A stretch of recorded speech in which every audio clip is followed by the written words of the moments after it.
Let's go ahead and pull a card of the day now. And wherever you are listening in time and space, this card is going to be for you. And this is from the Wisdom of the Oracle deck.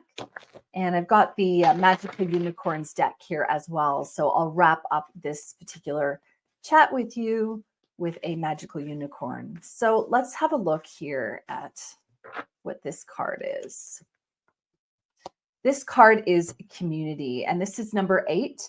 And community is all about building community, but it's also about reaching out to your community for support, for conversation, for guidance. You know, I'm having a conversation a little bit later today all about partnerships, for example. Some of the people that I'm affiliated with, we work together. We create partnerships together where we're supporting each other to succeed. Because a big part about business, I believe, is really up leveling and lifting people up around you. Because when we do that, we allow other people to shine just as bright. And I believe, for example, that there's more than enough to go around. It's the whole abundance concept, and that, you know, not everyone is going to suit everybody. So for example, for me, as a mindset and manifestation coach, well, I'm not going to suit every type of person. My style isn't going to work for them. My ideas aren't going to work for them. And so that means that there's more than enough business to go around for other mindset and manifestation coaches as well. This community card is number 8, and that's a lot about full circle. What we put out comes back to us. So it's very often about looking at where we've been showing up for other people. Have we not been doing that as much as we would like to? Can we start doing that a little bit more?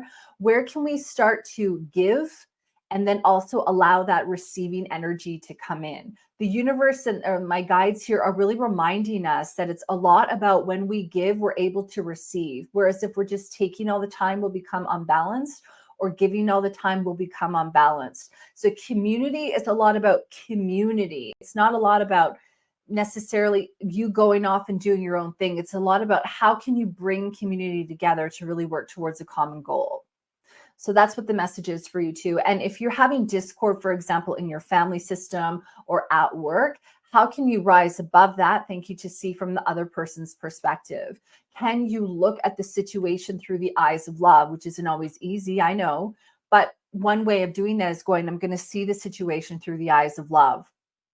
I'm going to see the situation through the eyes of love. I'm going to see the situation through the eyes of love, through compassion, remembering that people are doing the best that they can. And that also brings us back to the message at the very beginning of this here, which is a lot about the forgiveness idea, right? Which is a lot about understanding that, especially around the full moon is a lot of an opportunity for us to let things go. You know, it's kind of like, all right, I'm ready to move on with this so that I can start afresh, so I can start again.